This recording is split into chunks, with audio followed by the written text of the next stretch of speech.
پھنس گیا ہے امریکہ. اور یہ میں نہیں کہہ رہا, یہ امریکن تھنک ٹینکس جو ہیں جس میں جیفری سیش ہے, جس کے اندر جان میرشائمر ہے, جس کے اندر کرنل ڈگلس ہے, یہ سارے لوگ وہاں پہ کہہ رہے ہیں کہ امریکہ شکست کھا کے بیٹھا ہے. پھر غزہ اسرائیل جنگ نے پھر امریکہ کی کلئی کو کھول کے رکھ دیا ہے, اور سونے پہ سہاگا جو اب چپکلش دیکھ رہے ہیں آپ ایران کی اور اسرائیل کی, اس چپکلس نے امریکہ کی جو طاقت ہے اس کا پول کھول دیا ہے کہ امریکہ خود ڈرا بیٹھا ہے کہ وہ جنگ سے کس طرح بچے. یہی وجہ ہے کہ اسرائیل کو بار بار کہہ رہا تھا کہ آپ نے ایران کے ساتھ جنگ کو طول نہیں پکڑوانا. OIC کا کردار کی یہاں پہ بات ہوئی. اس ملٹی پولر ورلڈ, کثیر جہتی نظام کے اندر OIC بہت اہمیت کا حامل ہے. OIC کے جو ممبرس ہیں کم از کم مڈل رینج پاور کے اندر ضرور آتے ہیں. فردن ان کی جو حیثیت ہے اور ان کی صلاحیت ہے, یا وہ سیاست کے اندر جس طرح سے عمل کر رہے ہیں وہ مؤثر انداز سے اپنے مفادات کے پیچھے جا رہے ہیں. بالفرض سعودی عرب نے پیوٹن کا استقبال کیا, امریکہ کیمپ کے اوپر بالکل اپنے آپ کو جھکا کے نہیں رکھا, بلکہ ہم نے یہ بھی دیکھا کہ یونائٹڈ نیشن کی سیکیورٹی کونسل میں جو ریزولوشن آئی اس میں امریکہ کا ساتھ نہیں دیا جو روس کے خلاف تھی, بلکہ ایبسٹین کیا. اور ایبسٹین کرنے والوں میں انڈیا بھی تھا, UAE بھی تھا, برازیل بھی تھا, ارجنٹینا بھی تھا, ملائیشیا بھی تھا, انڈونیشیا بھی تھا, پاکستان بھی تھا. تو لہٰذا OIC کے جو فردن ممالک ہیں وہ اس جو خلا پیدا ہوا ہے امریکہ کی طاقت کم ہونے کی وجہ سے اور نیا نظام آنے کی وجہ سے فردن اچھا کھیل رہے ہیں, لیکن اس امر کی ضرورت ہے کہ وہ یکجا ہو کر OIC کے پلیٹ فارم کے اوپر اپنا کردار ادا کریں. لیکن OIC میں جو ہم تنقید کرتے ہیں وہ اس وجہ سے کہ OIC ممالک میں ترکی, پاکستان, انڈونیشیا, ایجپٹ, جن کے پاس عسکری طاقت ہے, وہ اپنا کردار کیوں نہیں ادا کر رہے. حالانکہ سفارتی بنیادوں پر, سفارتی سطح پر OIC نے اہم کردار ادا کیا ہے, جس کے اندر یونائٹڈ نیشن کی جنرل اسمبلی میں قرارداد لے کر آئے, سیکیورٹی کونسل کے اندر قرارداد لے کر آئے, جس کو امریکہ نے کہا یہ بائنڈنگ نہیں ہے. اور پھر آپ نے چند دن پہلے دیکھا کہ آؤٹ آف 15-16 ممالک UN کی سیکیورٹی کونسل میں 14 نے کہا کہ فلسطین کی ریاست کو تسلیم کریں, اس کو امریکہ نے ویٹو کیا. تو سفارتی سطح کے اوپر یہ کامیابی ہے, جتنی ان کی بساط ہے اتنی وہ کر رہے ہیں, لیکن لڑنے کی بساط وہ عرب اب نہیں رہے جو پیٹ پر پتھر باندھ کر جہاد کرتے تھے. ان عربوں سے آپ وہ توقع نہ رکھیں کہ وہ یہ کریں گے. خطے کی سطح کے اوپر بھی ہم دیکھتے ہیں کہ طاقت کے توازن میں تبدیلی آ گئی, جس کا اشارہ مجھ سے پہلے پروفیسر صاحبان اور میجر صاحب نے دیا کہ ایران نے نئے بیلنس آف پاور کو ڈیفائن کیا ہے. ایران نے جو ناکارہ قسم کے ڈرونز اور بیلسٹک میزائل 1970 کی ٹیکنالوجی کے چھوڑے, جس سے یہ مغرب کے مفکرین کہہ رہے ہیں کہ اس کے ذریعے سے اس نے چیک کیا کہ کون سا دفاعی نظام امریکہ کا ہے, برطانیہ کا ہے, فرانس کا ہے, اور کون سے مسلم ممالک اس کو روکنے کے لیے کیا کیا عمل کرتے ہیں, جس پر خود اسرائیل کا $1.2 بلین اور ایک ایسٹیمیٹ کے مطابق سب کا ملا کے $5 بلین کا خرچہ ہوا ہے. غالباً ناصر بھائی اس کی ایتھینٹسٹی بتائیں گے. ایران کا جبکہ 39 یعنی $39 ملین کا صرف خرچہ ہوا ہے. اور جو اس نے کروز میزائل چھوڑے ہیں اپنے, جس کو سپر سانک میزائل کہتے ہیں, انہوں نے اپنی جگہ کو جا کے ہٹ کیا ہے. دنیا کا سب سے محفوظ ترین جو اڈا تھا جہاں پہ ان کے F-35 طیارے کھڑے تھے, اس میں 3 لیئر تھی سیکیورٹی کی, خود اسرائیل کی, امریکنز کی, اور کوئی ایک ڈیوڈ نامی کوئی ایک نظام سسٹم بتایا جا رہا ہے, آئرن ڈوم سسٹم ہے. اس سب کو اس نے ڈاج دے کر اس کو ہٹ کیا ہے. تو اس کا مطلب یہ ہے کہ یہ میسج پاس آن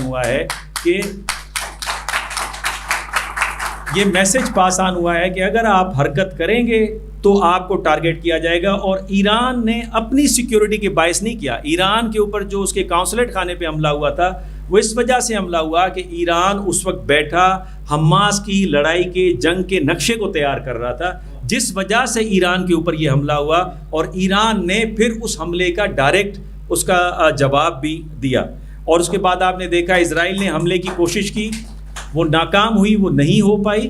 اور پھر جھوٹا میڈیا, جس میں ہمارا میڈیا بھی شامل ہے, کہ ویسٹ کے میڈیا نے اٹھایا کہ ایران کے اصفہان پہ ادھر حملے ہو گئے، اور ہمارا میڈیا جس کی کلئی اس طرح کھلتی ہے کہ وہ ایک نیوٹرل سورس سے، ایک غیر جانبدارانہ ذریعے سے خبریں نہیں اٹھاتا، وہ ویسٹ کی طرف دیکھتا ہے، چاہے وہ رشیا کے بارے میں ہو، ایران کے بارے میں ہو، مڈل ایسٹ کے بارے میں ہو، اور فوراً اسے کوٹ کرتا ہے بغیر اس کی تحقیق کرنے کے، اور بعد میں پھر انہوں کو کہنا پڑا کہ یہ خبریں جو ہیں یہ غلط ثابت ہو رہی ہیں۔ ریاستی سطح پر پاکستان کو اگر ہم دیکھیں تو پاکستان جو ہے انتہائی مشکل ترین دور سے گزر رہا ہے، یعنی 71 کا بھی مشکل ترین دور تھا، لیکن جب پاکستان کی تاریخ لکھی جائے گی تو یہ دور سب سے سخت ترین دور قرار پائے گا۔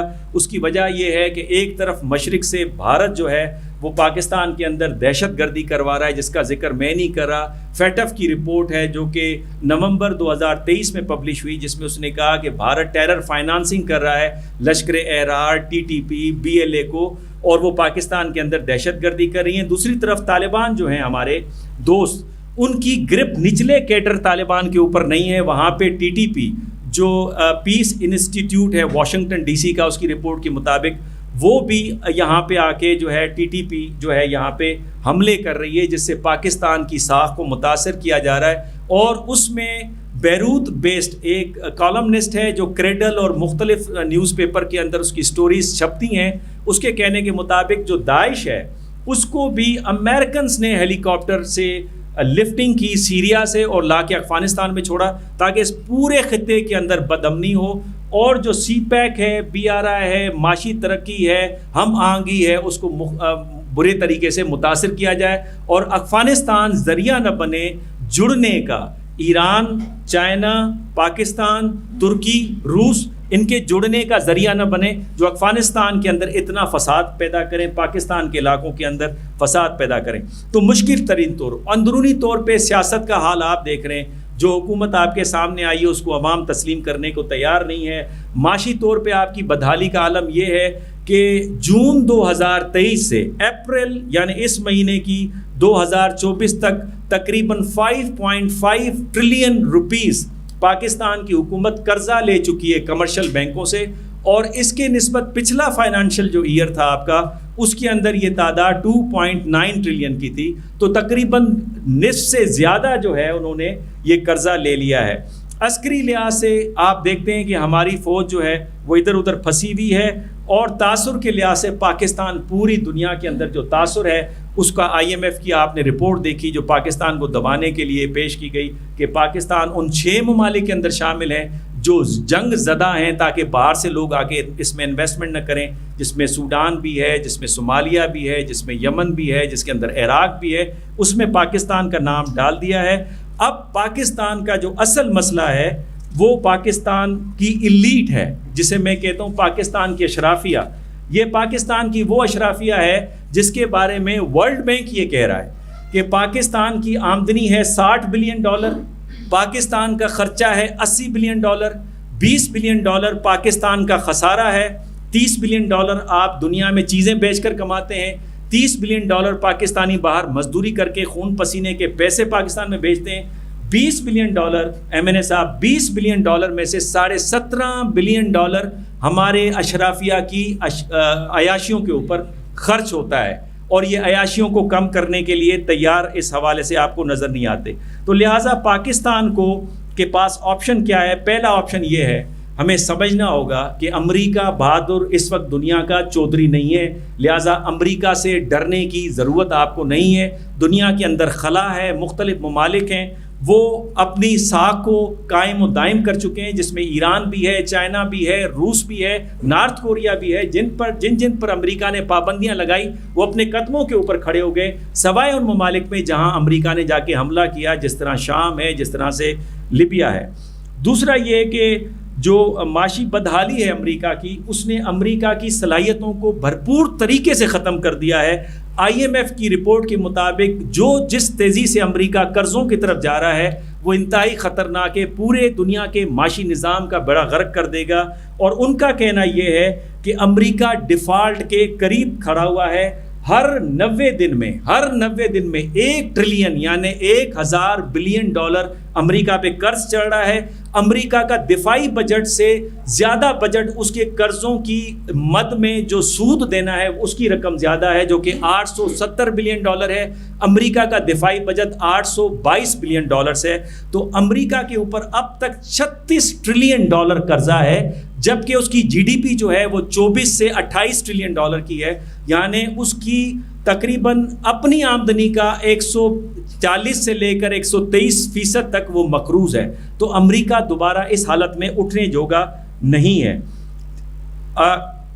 تیسری بات یہ، جس طرح میں نے جس کا پہلے بھی حوالہ دیا، کہ جو سینکشنز جن ممالک پہ لگے ہیں، ابھی ایران کے صدر آ رہے ہیں اور دھمکی دیے کہ ہم سینکشنز لگا دیں گے. پاکستان کو جو 4 کمپنیاں مدد کر رہی تھی میزائل ٹیکنالوجی میں، ان کے اوپر سینکشنز لگائے گئے ہیں. اس کا ایک پس منظر ہے، وہ میں بیان نہیں کروں گا کیونکہ ٹائم نہیں ہے. لیکن ان سینکشن سے بھی ہمیں ڈرنے کی ضرورت نہیں ہے، کیونکہ سینکشنز لگیں گے تو آپ خود انحصاری کی پالیسی میں چلیں گے. جب تک آپ خود انحصاری پہ نہیں آئیں گے آپ کبھی بھی ترقی حاصل نہیں کریں گے. اس کے علاوہ چوتھی میری یہ ہے کہ امریکہ کے ساتھ آپ ورکنگ ریلیشن شپ رکھ سکتے ہیں، اسٹریٹجک پارٹنرشپ نہیں کر سکتے. امریکہ کی محبت میں مجنو بننے کی ضرورت نہیں ہے. لیلا کا مجنو بھارت ہے اس وقت، لیلا کا مجنو اسرائیل ہے. آپ کے اسٹریٹجک پارٹنرشپ یا چین سے ہو سکتی ہے، ایران سے ہو سکتی ہے، سعودی عرب سے ہو سکتی ہے، روس سے ہو سکتی ہے، ترکی سے ہو سکتی ہے. آپ کی ان کے ساتھ نہیں ہو سکتی. تو ورکنگ ریلیشن شپ ضرور رکھیں، وہ ضروری بھی ہے، لیکن پارٹنرشپ اس طرف نہ جائیں. آخری بات یہ کہ پاکستان کا جو ایلیٹ ہے، جس کی میں نے آپ کو مثال دی، اس میں اس ایلیٹ کو دیکھا دیکھی جو آپ کی بیوروکریسی ہے، 17 18 19 20 گریڈ کے جو افسران ہیں، وہ اپنے بچے امریکہ بھیجتے ہیں پڑھنے کے لیے، ان کی نیشنلٹی حاصل کرتے ہیں، اور نتیجہ یہ ہوتا ہے کہ یہ پاکستان کے رازوں کو بیچتے ہیں. میں آپ کو 2 مثالیں دے سکتا ہوں کہ میرے پروفیسر جب امریکہ میں پاکستانی ایمبیسی میں کام کر رہے تھے تو انہوں نے بتایا کہ امریکن نے میگنیٹ رنگ ہوتا ہے جو کہ نیوکلر پروگرام میں سینٹریفیوج کے عمل کو تیز کرتا ہے، وہ ہم نے چائنا سے خریدی. اس کی اصلی رسیدیں امریکہ کے ہاتھ میں تھی. کس نے دی؟ جارڈن کے ساتھ ہمارا سیکیورٹی ایک کوآپریشن تھا، اور وہ کوآپریشن لیک ہوا، اور اس کے نتیجے میں امریکہ نے بے نظیر کو یہاں پہ مروایا، جس کی خبر ہاٹ لائن پہ مشرف صاحب کو دی گئی تھی. تو وہ خبر ایمبیسی سے کس نے لیک آؤٹ کی؟ تو پاکستانی اپنے آپ کو بیچ دیتے ہیں. لہٰذا اس وقت پاکستانی حکومت کو یہ کرنا ہوگا کہ ان لوگوں پہ جو بیوروکریسی کے اندر ہیں، یا پولیٹیشینز ہمارے سیاستدان ہیں، یا ہمارے ایلیٹس ہیں، ان کو ڈبل یا ڈوئل نیشنلٹی سے روکنا ہوگا، اور جس کے پاس مغرب کی نیشنلٹی ہے اس کو کینسل کرنا ہوگا. اور آخری بات، پاکستان کی بیوروکریسی میں 22,000 افراد جن کے پاس امریکہ کی شہریت ہے، یو کے کی شہریت ہے، کینیڈا کی شہریت ہے، ہالینڈ کی شہریت ہے، فرانس کی شہریت ہے، اٹلی اور جرمنی کی شہریت ہے. مجھے بتائیں، جس ملک کو 22,000 افراد چلا رہے ہیں اور وہ کسی اور ملک کے شہری ہیں، تو انہوں نے آپ کے ساتھ سچا نہیں رہنا، انہوں نے ان کے لیے کام کرنا ہے، جس کی وجہ سے آج آپ پاکستان میں بدحالی دیکھ رہے ہیں. شکریہ. میں گزارش کروں گا ڈاکٹر پروفیسر شکیل صاحب، سینئر استاد مکرم جامعہ محمدیہ اسلام آباد، آپ تشریف لائیں اور آج کے اس سیمینار کے حوالے سے گفتگو فرمائیں. اور آج کے اس سیمینار میں اظہار خیال فرمائیں جناب محترم المقام انجینئر حمید حسین، ممبر قومی اسمبلی. اعوذ باللہ من الشیطان الرجیم، بسم اللہ الرحمن الرحیم، نحمدہ و نصلی علی رسولہ الکریم، اما بعد. قدردانم نعیمی صاحب، دوسرے دیگر معززین، السلام علیکم. وَاعْتَصِمُوا بِحَبْلِ اللَّهِ جَمِيعًا وَلَا تَفَرَّقُوا. سننے میں آتا رہتا ہے، میرے خیال میں ہر بچہ اس کا ترجمہ بھی جانتے ہیں. میں تھوڑا سا ایک تجزیہ پیش کرتا ہوں کہ دیکھیں 2 چیزیں ہیں، ایک ہے تھیوری، ایک ہے پریکٹیکل. تھیوری یہ ہے کہ جس طرح ایک 2 بندے مثلا ایک دوسرے کو کہتے ہیں کہ چائے کیسے بناتے ہیں، اس کو کہتا ہے کہ اس کے لیے آگ کی ضرورت ہے، وہ لکھتا رہتا ہے. پتیلے کی ضرورت ہے، وہ لکھتا ہے. پانی چاہیے، چینی چاہیے، دودھ چاہیے، وہ لکھتا رہتا ہے. آخر میں وہ اس کو کہتا ہے کہ چائے تیار ہو گئی. اب یہ چائے تیار ہو گئی، یہ تھیوریٹیکل تیار ہو گئی، تھیوری، چائے کی تھیوری لکھ لی گئی. اب آپ پئیں گے کب؟ جب اس کا آپ پریکٹیکل کریں گے. پریکٹیکل کیا ہوگا؟ پتیلا اٹھائیں گے, آگ جلائیں گے, یہ سب کچھ کر کے آپ کی چائے تیار ہو جائے گی. اسی طرح ہمارے پاس قرآن مجید ہے, یہ ایک تھیوری ہے. اب دنیا کی کون سی ایسی چیز ہے جو اس قرآن میں نہیں ہے؟ لیکن افسوس ہم نے تھیوری تک رکھا ہوا ہے اس کو. جیسے میں نے آیت پڑھی, سارے پڑھ رہے ہیں, لیکن تھیوری کی حد تک. عمل کب ہوگا؟ جب ہم پریکٹیکل یہ چیز دکھائیں گے. اب قرآن ایک تھیوری, اس میں کون سی ایسی چیز ہے جس میں نہیں ہے؟ قرآن میں ہر چیز ہے, لیکن ہم نے وہ تھیوری تک ہی رکھا ہوا ہے. پریکٹیکلی ہم اس پہ کوئی عمل نہیں ہے. اگر ہم اس چیز کو پریکٹیکل پہ لے آئیں تو یہ اتحاد امت, یہ آپ کا اسلام کا دشمن, یہ مشرق وسطیٰ کے معاملات, میں کہتا ہوں کہ اگر مسلمان صرف اس پر عمل کریں اور اس کو پریکٹیکل حالت میں لے آئیں تو پوری دنیا میں کہتا ہوں اس کا مقابلہ نہیں کر سکیں گے. لیکن افسوس کی بات یہ ہے کہ ہم نے محدود رکھا ہے اس کو تھیوری تک. ہمیں چاہیے کہ اس چیز پہ ہم صرف یہ نہیں کہ ہم شروع کرتے ہیں الف لام میم سے شروع کر کے والناس پر ختم کر دیتے ہیں, لیکن وہی بات ہے کہ لکھ لیا لیکن عمل نہیں ہے تو اس پہ وہی محدود حد تک ہم رہ گئے. پڑھائی تک ہے اور آگے سے آیت پڑھتے ہیں, پتہ نہیں ہے کہ آیت کا مقصد کیا ہے, آگے عمل کیا کرنا ہے.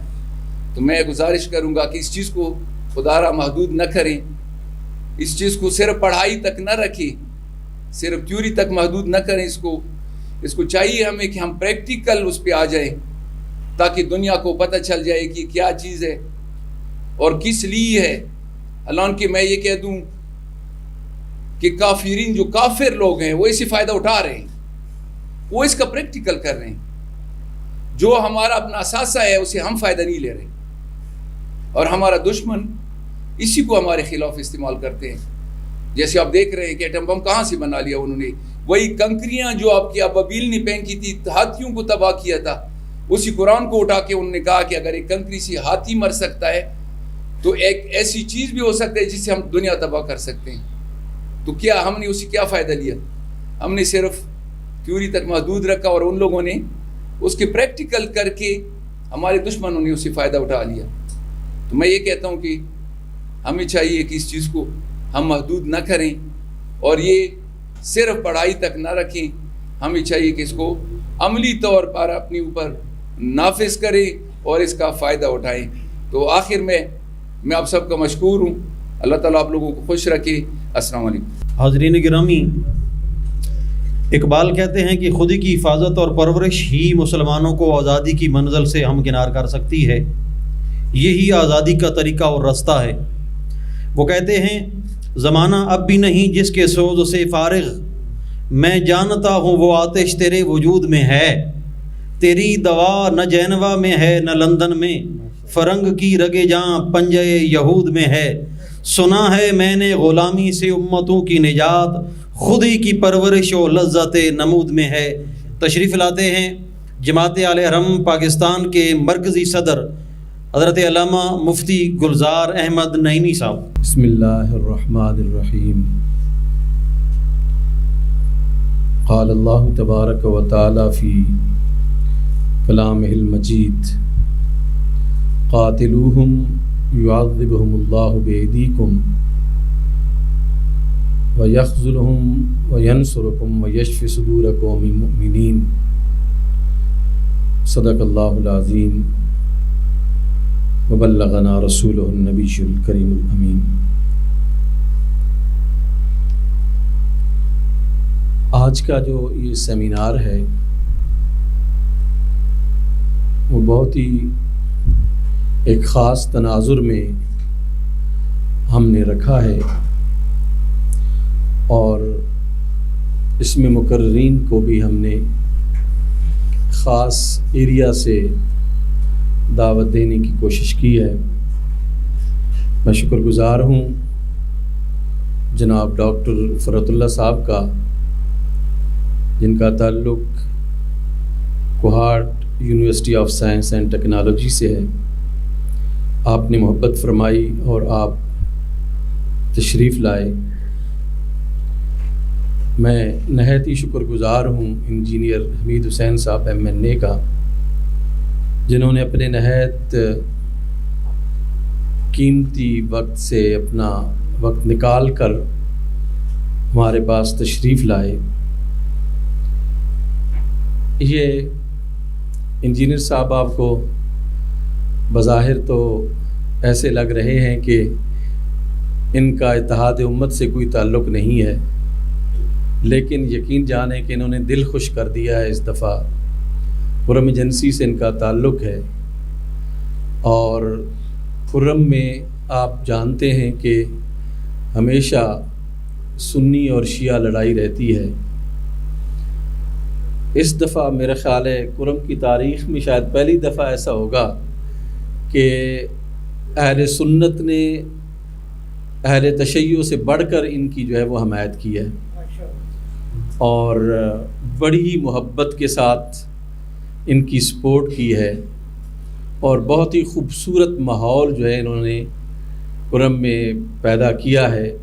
اللہ سبحانہ و تعالی ان کی توفیقات خیر میں اضافہ فرمائے، اور اس اتحاد و وحدت کو، جس کی بنیادیں بہت مضبوط ہیں، اس کو مزید ہمیں وہاں پر اور تمام ایسے ایریاز میں جہاں مذہب اور مسلک کی بنیاد پر لڑائی ہوتی ہے، اللہ سبحانہ و تعالی ہمیں توفیق عطا فرمائے کہ ان محض ایک پراکسی ٹائپ دشمنیوں کو محبت میں جو ہے وہ تبدیل کر دیں۔ اسی طرح ہمارے دوست پروفیسر ڈاکٹر منور صاحب بہت ہی لرنڈ اسکالر ہیں، اور آپ نے ان کا بہت ہی کمپیٹنٹ لیکچر سنا ہے، ماشاءاللہ بہت ہی زبردست اور انفارمیٹیو لیکچر تھا ان کا تعلق وہ امریکن سینٹر کی جو اسٹڈی ہوتی ہے قائد اعظم یونیورسٹی میں، اس ڈپارٹمنٹ سے ہیں یہ، اور اپنے موضوع پر بہت ہی مہارت رکھتے ہیں۔ انشاءاللہ تعالی ہم آئندہ بھی ان سے استفادہ کرتے رہیں گے۔ ہماری محفل کی بہار اور ہمارے یار غار جناب، آپ بھی پروفیسر ہیں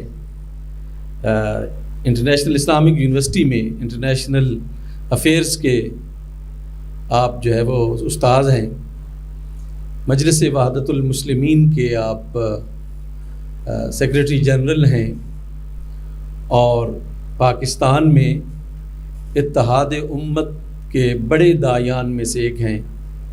ہمیشہ آپ ان کی گفتگو سنیں گے تو کبھی بھی آپ کو نہیں لگے گا کہ کوئی شیعہ گفتگو کر رہا ہے یا کوئی سنی گفتگو کر رہا ہے۔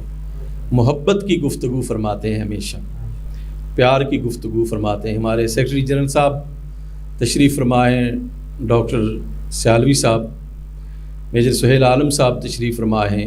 اسی طرح دیوبند مکتبہ فکر سے ہمارے پاس جو ہے وہ تشریف لائے تھے ڈاکٹر مفتی شکیل صاحب، ہمارے ساتھ بہت سارے پروگرامز میں، ٹی وی پروگرامز میں اکٹھے ہوتے ہیں اور بڑی محبت فرماتے ہیں۔ ہمارے ایک جماعت اہل حرم کے بڑے رہنما علامہ نور الوہاب صاحب تشریف فرما ہیں۔ میں شکر گزار ہوں اپنے دوست کرنل ملک تنصیر صاحب کا بھی، آپ بھی تشریف لائے۔ اللہ سبحانہ و تعالی ہمیں ان تمام ایکٹیویٹیز میں بھرپور طریقے سے جو ہے وہ حصہ لینے کی توفیق نصیب فرمائے۔ میجر سہیل عالم صاحب ہمارے اول دن سے ہی پیار اور محبت کرنے والے میرے بڑے بھائی ہیں، اور ہمیشہ انہوں نے ہمارا ساتھ دیا ہے۔ اللہ سبحانہ و تعالی ہمیں اسی راستے پر، امت کو جوڑنے کے راستے پر زندگی گزارنے کی توفیق نصیب فرمائے، اور اسی راستے پر ہمیں موت بھی عطا فرمائے۔ بہت ساری گفتگو آپ نے سنی، اور بہت ہی کمپیٹنٹ گفتگو آپ نے سنی۔ میں اس میں نہ کوئی اضافہ کرتا ہوں اور نہ کر سکتا ہوں، اور اس کے میری گفتگو کے بعد بھی برادر ناصر شرازی صاحب گفتگو فرمائیں گے اور گلف سٹڈیز پر آپ کو بہت زیادہ مہارت ہے. ہم ایک اور بڑی ہی اہم اور کمپیٹنٹ گفتگو سنیں گے انشاءاللہ تعالی. میں یہاں پر جو علماء کرام ہیں ان کو اور اس سوشل میڈیا کے ذریعے سے جو ہماری اس گفتگو کو سنیں گے ہمارے دوست علماء کرام، ان سے گزارش کرنا چاہوں گا کہ دیکھیں علماء کرام جو ہے ان کے خطبات، ان کے پند و نصائح قوموں کی ڈائریکشن کو متعین کرتے ہیں. قوموں کی ڈائریکشن اگر درست ہو تو یقیناً قومیں درست سمت چلتی ہیں. ہم نے خود محراب و منبر نے، اور میں یہ تہ دل سے ایڈمٹ کرتا ہوں کہ دانستہ طور پر یا غیر دانستہ طور پر محراب و منبر نے اختلافات کو بہت ہوا دی ہے، اور ہم نے خود ایک دوسرے پر ایسے فتاویٰ جڑے ہیں کہ آج ان فتاویٰ کی موجودگی میں ہمارے لیے مشکل ہو رہا ہے کہ ہم اتحاد کی بات کریں. اگر وہ فتاویٰ جو ہم نے ایک دوسرے کے مسلک کے اعتبار سے لگائے ہیں، اگر وہ نہ ہوتے تو شاید آج ہمارا یہ کام بہت آسان ہوتا.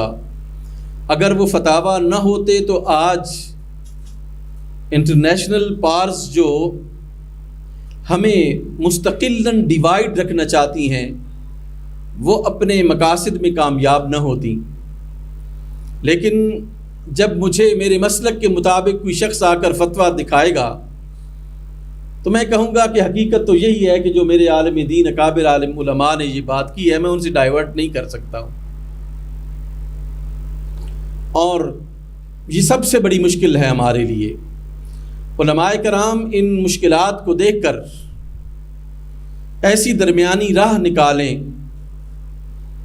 کہ جینون طریقے سے جو اتفاق اور اتحاد ہوتا ہے نا، ایک دوسرے کو واقعی پکا اور سچا مسلمان سمجھ کر ایک دوسرے کے ساتھ متحد ہونا، یہ بہت ضروری ہے.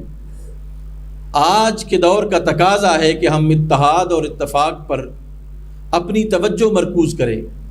میں نے اتحاد کا جو یہ دوسرا ہمارا ٹاپک تھا نا، مشرق وسطیٰ کی صورتحال اور اتحاد امت، پہلی صورتحال پر آپ نے بہت کچھ سنا. میں نے اس وجہ سے اتحاد امت کے حوالے سے آپ کی خدمت میں معروضات عرض کر رہا ہوں. تو اتحاد امت جو ہے یہ کوئی پالیسی نہیں ہونی چاہیے.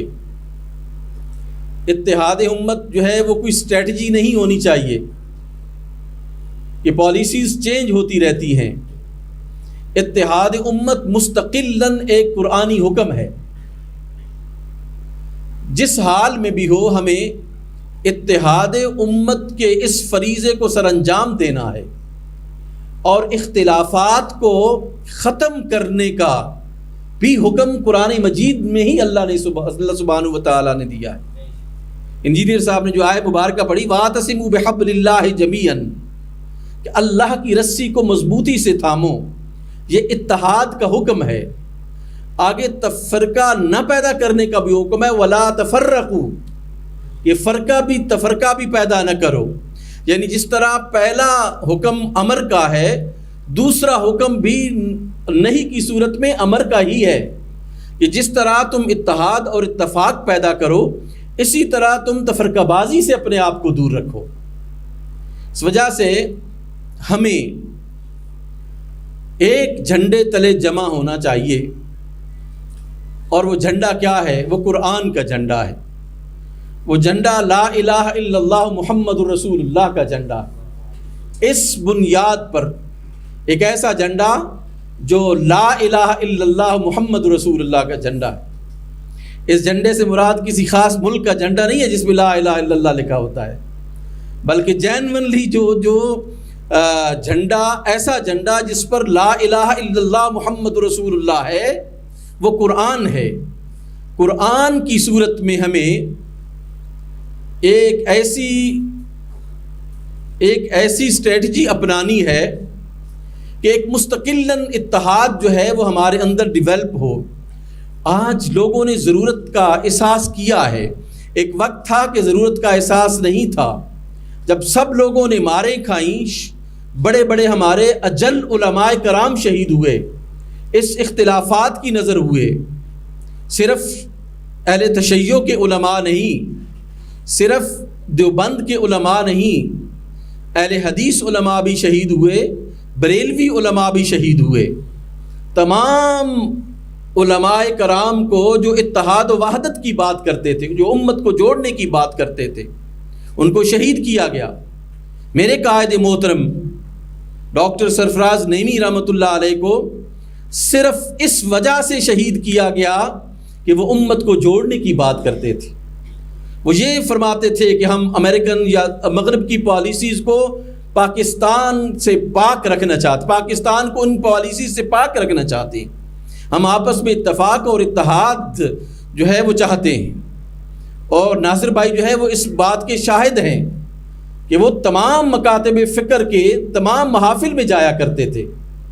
انہوں نے کبھی بھی امتیاز نہیں برتا کہ یہ اہل سنت بریلوی مکتبہ فکر کی ایک حفلہ ہے یا ایک کانفرنس ہے یا ایک سیمینار ہے تو وہاں پہ میں جاؤں گا، دوسری جگہ پہ نہیں جاؤں گا.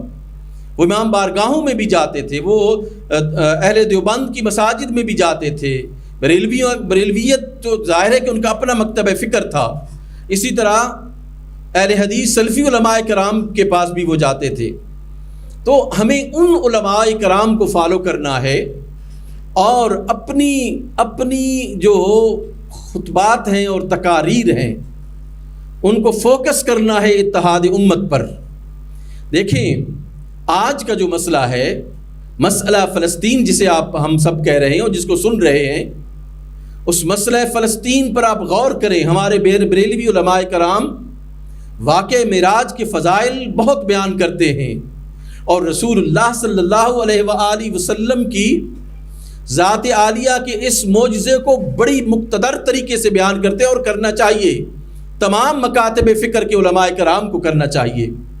لیکن یہ بھی تو سوچنا چاہیے، ہمیں سوچنا چاہیے کہ رسول اللہ صلی اللہ علیہ وآلہ وسلم کو یہ جو معراج کرایا گیا، یہ مسجد حرام سے لے کر سماوات العلا کی طرف براہ راست کیوں نہیں لے جایا گیا؟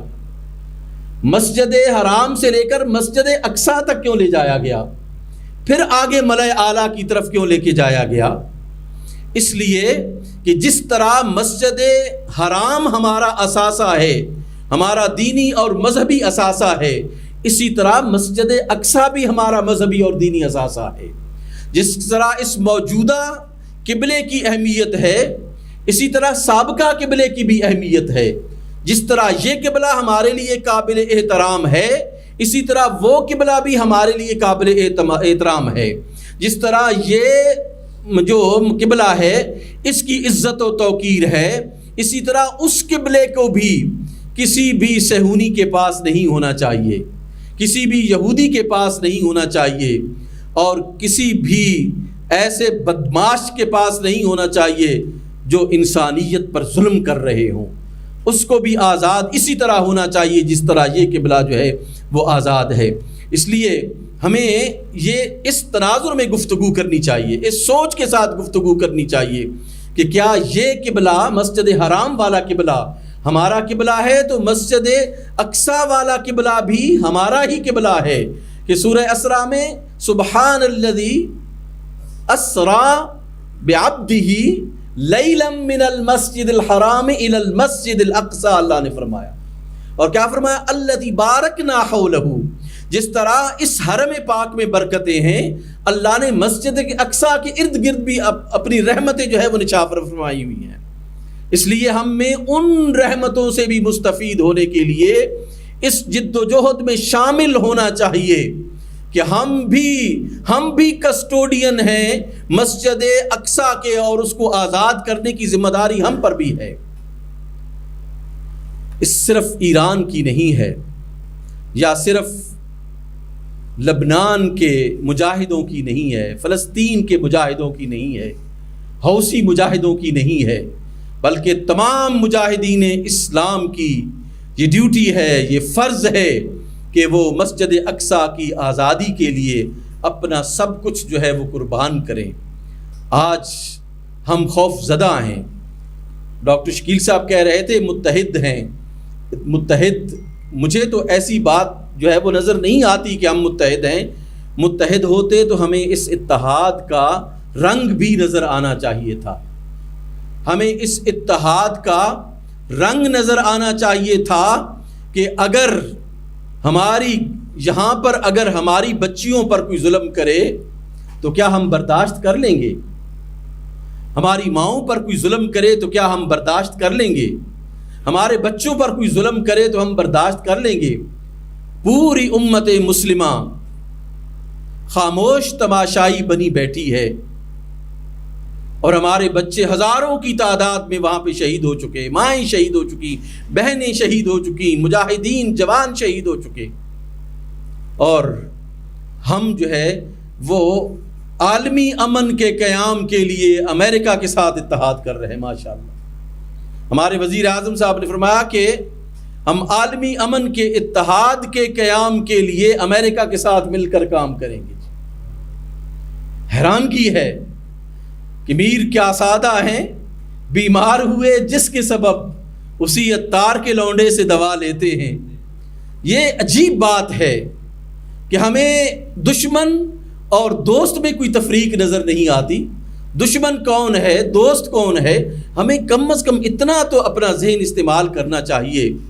ہم نے سب کچھ ایک دشمن کے لیے کھول کے رکھا ہوا ہے جیسے مقررین نے کہا ہے، لیکن دوستوں کے لیے ہم دروازے بند کر چکے ہیں، دوستوں کے لیے ہم اپنی پیٹھ کر چکے ہیں۔ ہمیں ان کے ساتھ چہرے کے ساتھ ملنا چاہیے، تعاون کرنا چاہیے۔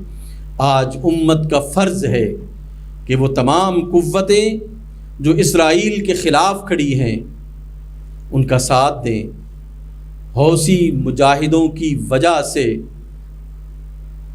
آپ کا یہ جو بحر عرب ہے اور اس میں دشمن کے جہاز کھڑے وہ خوف زدہ ہیں۔ لبنان کے مجاہدوں کی وجہ سے اسرائیل خوف زدہ ہے، ایران کے میزائلز کی وجہ سے، شام کی مقاومت کی وجہ سے اسرائیل پریشان ہے۔ لیکن کتنا قابل افسوس ہے کہ ایک ملک جو ہے وہ ایران کے میزائلز جو اسرائیل کو ٹارگٹ کر رہے ہیں ان ایرانی میزائلوں کو اپنے جہازوں کے ذریعے سے انٹرسیپٹ کر رہا ہے۔ یعنی افسوس ہوتا ہے نا کہ تم ہاشمی ہو، تم رسول اللہ کے گھرانے سے تعلق رکھتے ہو، اردن تمہارے پاس ہے اور تمہارے جہاز جو ہے وہ ایران کے میزائلز کو انٹرسیپٹ کر رہے ہیں کہ وہ تم پر تو نہیں گرنے والے تھے، وہ تو اسلام دشمن قوت پر گرنے والے تھے، وہ مسلمانوں کی دشمن قوت پر گرنے والے تھے۔ یہی کچھ باقی حالات بھی ہمارے سامنے ہمیں نظر آتے ہیں۔ تو اللہ سبحانہ و تعالی ہمیں اپنی ذمہ داریاں نبھانے کی توفیق نصیب فرمائے، اور علماء کرام کا یہ فرض ہے کہ محراب و منبر سے حق بات نکلنی چاہیے اور درست بات نکلنی چاہیے، جو قرآن و سنت کے مطابق ہو وہ بات نکلنی چاہیے۔ ہم اللہ کے رسول کے سامنے قیامت کے دن اسی صورت میں سرخرو ہوں گے، وگرنہ ہمارا نام اللہ نہ کرے علماء کرام کا نام خائنوں میں لکھا جائے کہ جس قرآن کی تم تلاوت کرتے تھے اس کے پیغام کو اپنایا، اس کے پیغام کو دنیا تک پہنچایا۔ اگر ہم نے نہیں کیا ایسا تو ہم اپنے دین کے ساتھ، اپنے رب کے ساتھ، اپنے نبی کے ساتھ دھوکہ کر رہے ہوں گے۔ اللہ سبحانہ و تعالی ہمیں اس سے بچائے اور امت مسلمہ کی خیر فرمائے۔ وما علینا الا البلاغ۔ سیمینار ہے مشرق وسطیٰ کی موجودہ صورتحال اور اتحاد امت۔ ہمارے مہمان مقررین میں سے ایک مہمان باقی ہیں انٹرنیشنل اسلامک یونیورسٹی اسلام آباد سے محترم المقام پروفیسر ناصر شیرازی صاحب۔ آپ تشریف لاتے ہیں اور آج کے سیمینار کے حوالے سے گفتگو کرتے ہیں۔ اعوذ باللہ من الشیطان الرجیم، بسم اللہ الرحمن الرحیم۔ سب سے پہلے میں اپنے بھائی، عزیز دوست، اور اکثر ہم آپس میں مذاق کرتے ہیں، ہمارے پاس کوئی پروگرام ہو تو ہم دل سے جب یہ کہہ رہے ہوتے ہیں تو وہ بالکل صحیح کہہ رہے ہوتے ہیں کہ اس کے میزبان جناب مفتی گلزار احمد نعیمی صاحب ہوتے ہیں، اور جب ان کے پاس کوئی پروگرام ہو اور بندہ حقیر یہاں موجود ہو تو بندہ حقیر سمجھتا ہے کہ میں میزبان کے طور پہ یہاں ہوں، مہمان کے طور پہ نہیں ہوں۔ یہ وہ محبت ہے جو انہوں نے دی ہے، اور یہ وہ انداز ہے جو ان کا وحدت امت مسلمہ کے حوالے سے ہے، اور انشاءاللہ خداوند کریم سے ان کی توفیقات میں مزید اضافے کے لیے دعا گو ہیں انشاءاللہ۔ آج انہوں نے، ان کی جماعت اہل حرم نے ایک خوبصورت گلدستہ اس عنوان سے بھی بچھایا کہ عمومی طور پہ ہم یہ تو کر لیتے ہیں کہ مختلف مسالک کی ریپریزنٹیشن کریں، وہ بھی ہے اس کے اندر یونیکنیس ہے اس کی، اور اس میں سوسائٹی کی مختلف لیئرز کی بھی ریپریزنٹیشن ہے۔ مثلاً ریٹائرڈ آرمی آفیسر ہیں ہمارے میجر صاحب، وہ یہاں پر موجود ہیں، اور اگرچہ ان کی پارٹی کے رکن بھی ہیں لیکن ایک سوسائٹی کے فیکشن کو ریپرزینٹ کرتے ہیں۔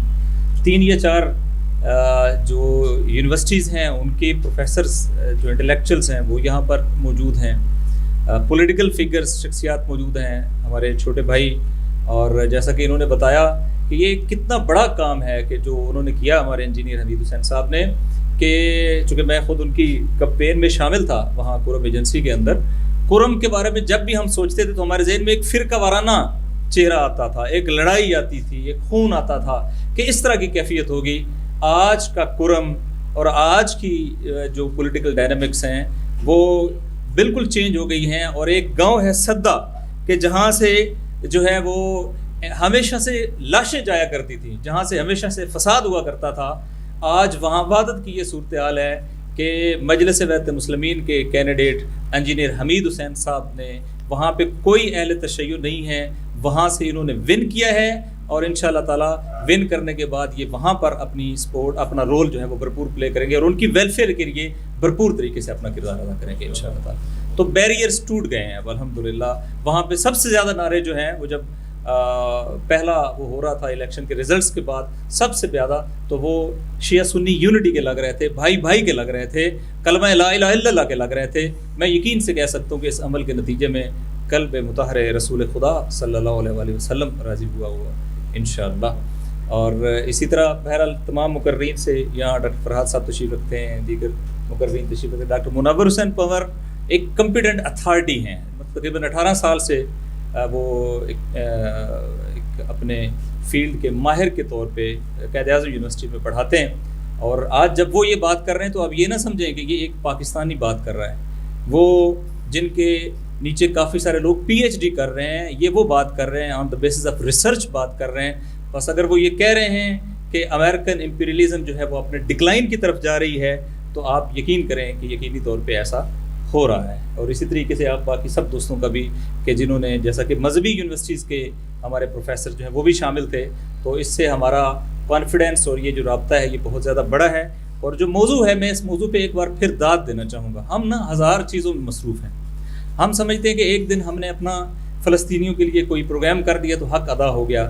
میں مفتی صاحب کو اور ان کی ٹیم کو اس پہ تبریک عرض کرنا چاہتا ہوں کہ انہوں نے یہ دل کے اندر ان کے پین ہے، چونکہ یہ روایت بھی یہی ہے۔ کیا روایت ہے کہ مومن جسد واحد کی صورت میں ہے، جس کے ایک حصے کو تکلیف ہوتی ہے تو سارا جسم مبتلا ہوتا ہے۔ وہ جو درد ہے نا غزہ کے اندر، وہ جو درد ہے فلسطینیوں کا، وہ جو جینوسائیڈ ہے جو وہاں پر ہو رہا ہے، وہ جو ظلم ہے جو وہاں پر ہو رہا ہے، وہ جو نسل کشی ہے جو وہاں پہ وقوع پذیر ہو رہی ہے، اس کا درد جو ہے وہ مفتی صاحب کے دل کے اندر اس طرح ہے کہ مفتی صاحب اس درد کا مداوع کرنے کے لیے مسلسل جو ہے وہ فعال رہتے ہیں، کوشش جاری رکھتے ہیں۔ اور آج کا آپ کا بیٹھنا اور ان کے اس پروگرام کو آرگنائز کرنا اس بات کی دلیل ہے کہ آپ بھی اسی رشتے کے ساتھ منسلک ہیں اور حقیقی معنوں میں امت رسول خدا صلی اللہ علیہ وسلم بننے کی طرف جا رہے ہیں انشاءاللہ۔ میں زیادہ لمبی بات چیت بھی نہیں کروں گا، چونکہ بہرحال ایک کمپریہنسو بات چیت ہمارے محترم اسکالرز نے اور محترم خطباء نے گفتگو کی ہے۔ البتہ میں دونوں پہ تھوڑی سی بات ضرور کرنا چاہوں گا کہ آج کی جو دنیا ہے نا، دیکھیں میں ایک اپنے انداز سے سمجھانے کے لیے، چونکہ ظاہر ہے آپ نہ تو انٹرنیشنل ریلیشنز کے اسٹوڈنٹ ہیں اور نہ ہی آپ کا سابقہ ہے، لیکن ایک سادہ انداز میں سمجھائیں گے کہ دنیا میں ایک بڑا علم ہوتا ہے جسے ہمیں جیو پالیٹکس کہتے ہیں. اس کی مثال آپ یوں دیں کہ وہ کہتے ہیں دنیا کے کچھ ایسے جغرافیے ہیں کہ اگر ان جغرافیوں کے اوپر کنٹرول کر لیا جائے تو پوری دنیا پہ کنٹرول ہو سکتا ہے. یعنی دنیا بہت بڑی ہے، پوری دنیا پہ کنٹرول کرنا پریکٹیکلی پاسبل نہیں ہے، لہٰذا اگر وہ چند خاص جغرافیے آپ کے کنٹرول میں ہوں تو آپ پوری دنیا کے اوپر کنٹرول کرتے ہیں. اسی میں ایک تھیوری تھی، البتہ میں اس کی امپلیکیشن ڈفرینٹ کر رہا ہوں بات سمجھنے کے لیے ایک عام لے مین کے طور پہ. وہ تھیوری ہے ہارٹ لینڈ کی. بالکل آپ ایسے سمجھیں کہ جب ایک انسان کا ہارٹ چوک ہو جاتا ہے تو انسان سروائیو نہیں کر سکتا.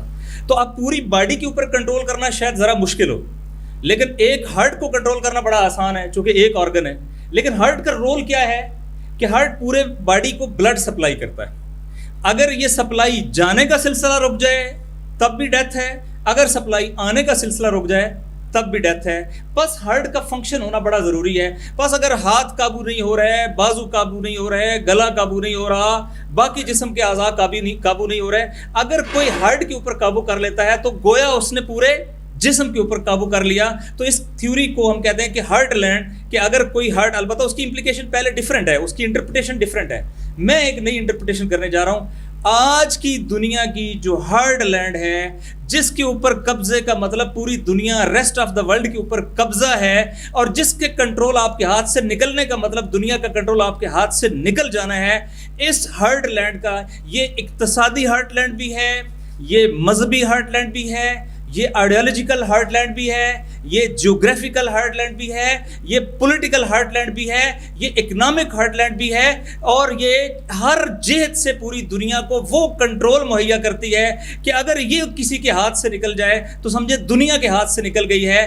امریکہ نے اس ہارڈ لینڈ یعنی مشرق وسطیٰ جو فلسطین سے شروع ہو کے پاکستان کے فلینکس یا بازوؤں تک آتا ہے، جس میں تمام عرب کنٹریز شامل ہیں، جس میں ایران شامل ہے اور جس میں ترکی شامل ہے، جسے عمومی طور پہ مسلم ہارٹ لینڈ بھی کہا جاتا ہے، اس کو اس طریقے سے کنٹرول کیا ہوا تھا گویا پوری دنیا پر بھی کنٹرول کیا ہوا تھا اور اسلامک ہارٹ لینڈ کے اوپر بھی کنٹرول کیا ہوا تھا.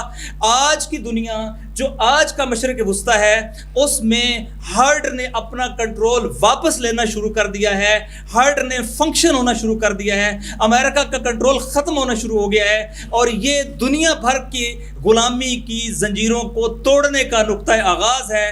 اس سرزمین سے امریکہ کی غلامی کا، امریکہ کی جو زنجیریں ہیں ان کا ٹوٹنا. اور میں یہ کہہ سکتا ہوں ایک انٹرنیشنل ریلیشنز کے طالب علم ہونے کے ناطے کہ جو امریکہ کی ہیجمنی، جو امریکہ کا کنٹرول، جو امریکہ کا غلبہ، جو امریکہ کی ڈومیننس، جو امریکہ کی پاور اس خطے کے اندر تھی، جس کے ذریعے سے وہ پوری دنیا کو کنٹرول کرتا تھا، الحمدللہ وہ پاور ٹوٹ گئی ہے، اس پر کاری ضربیں لگ رہی ہیں، وہ بدترین بحران کا شکار ہے، اور یہ مشرق وسطیٰ کی آزادی پوری دنیا کی آزادی کے لیے انشاءاللہ تعالیٰ بنیاد فراہم کرے گی. یہ ایسا امپورٹنٹ نقطہ ہے.